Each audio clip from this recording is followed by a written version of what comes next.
Bonjour à tous, nous sommes le jeudi 4 mai. Le débat d'entre-deux tours a tourné au match de boxe.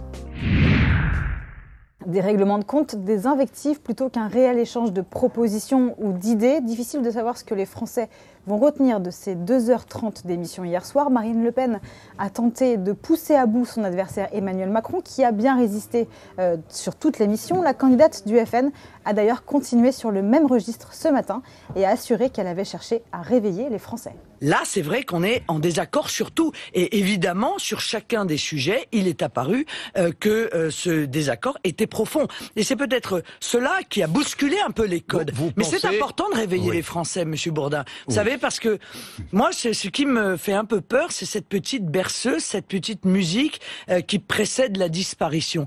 Moi, je ne veux pas que le peuple français se laisse endormir. Je veux le réveiller, je veux qu'il se rende compte des enjeux. De son côté, Emmanuel Macron ne regrette pas d'avoir relevé le défi, même si le candidat d'En Marche estime avoir été sali pendant ce débat. Collectivement, j'en ai mesuré toutes les difficultés. J'ai beaucoup pensé à Jacques Chirac et à la campagne de 2002. Mais je crois qu'il faut débattre avec le Front National. Parce qu'on n'arrive pas à tordre le cou à tous les mensonges, mais on en tue quelques-uns. Parce qu'il est indispensable d'aller sur le terrain de bataille, même si on se salit un peu.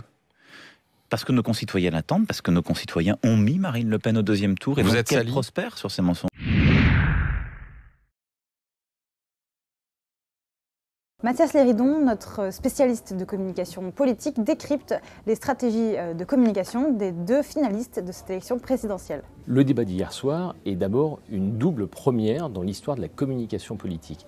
Une première pour les deux candidats, puisque c'est la première fois qu'ils participaient à un exercice de débat du second tour de l'élection présidentielle, et une première parce que c'est la première fois dans l'histoire de la communication politique qu'un candidat présent au second tour accepte le débat direct avec la représentante du Front National. On se rappelle que Jacques Chirac avait refusé de dialoguer avec Jean-Marie Le Pen au second tour de l'élection présidentielle. Alors Marine Le Pen s'est retrouvée dans une communication en totale contradiction avec l'ensemble de celle qui a animé sa campagne pour le premier tour de l'élection présidentielle.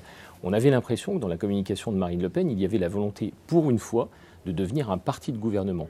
Elle a cassé complètement sa communication, puisqu'elle a d'abord démarré sur un axe extrêmement fort d'agressivité. Les 3 premières minutes étaient une agressivité phénoménale contre Emmanuel Macron, et l'ensemble de sa communication était basé sur l'agressivité.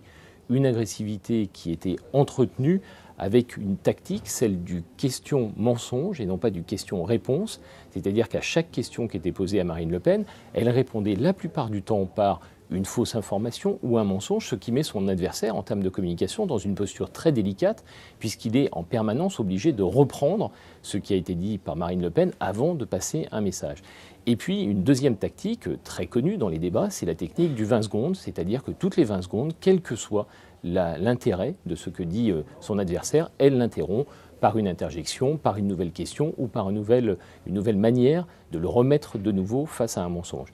Face à ces deux tactiques, en fait, on a eu une volte-face en matière de communication de la part de Marine Le Pen, qui a refusé, de fait, hier, dans ce débat, une bonne fois pour toutes, d'être à la tête d'un parti qui pouvait gouverner, être à la tête de la présidence de la République française. Emmanuel Macron, lui, avait choisi une posture, d'ailleurs il le disait, il le déclarait avant même le début du débat, plutôt une posture de candidat classique au second tour, c'est-à-dire une posture dans laquelle le débat va s'exercer sur le fond, sur le programme, avec une logique de pédagogie. Il a été évidemment taclé par les 3 premières minutes de Marine Le Pen. Ça a créé un effet de surprise et il a répondu à cet effet de surprise par 2 tactiques de communication. La première, c'est celle de la constance face au mensonge, en ne se laissant pas entraîner sur le territoire de l'agressivité qu'il a laissé à Marine Le Pen, tout en essayant systématiquement de reprendre les mensonges, les fausses informations pour pouvoir expliquer son programme. Et puis la deuxième, c'est qu'il n'a pas lâché ce qui était en fait son principal axe de stratégie de communication, celui d'exposer son programme.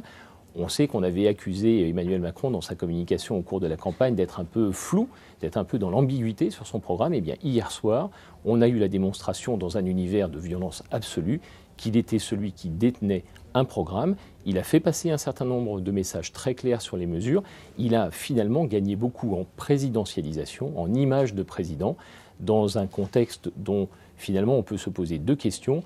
Est-ce qu'il est possible dans une démocratie, dans un débat démocratique français, d'avoir un débat de ce type avec un représentant du Front National. Et la deuxième question qu'on se pose, c'est que lorsqu'on organise ce type de débat, il faut vraiment avoir des arbitres du débat qui sont à la hauteur, parce que le Front National, et en tout cas Marine Le Pen, sont capables d'une agressivité qu'il est parfois difficile de contenir pendant 2h30. Ça va ? Merci à tous de nous avoir suivis. À très bientôt sur Figaro Live.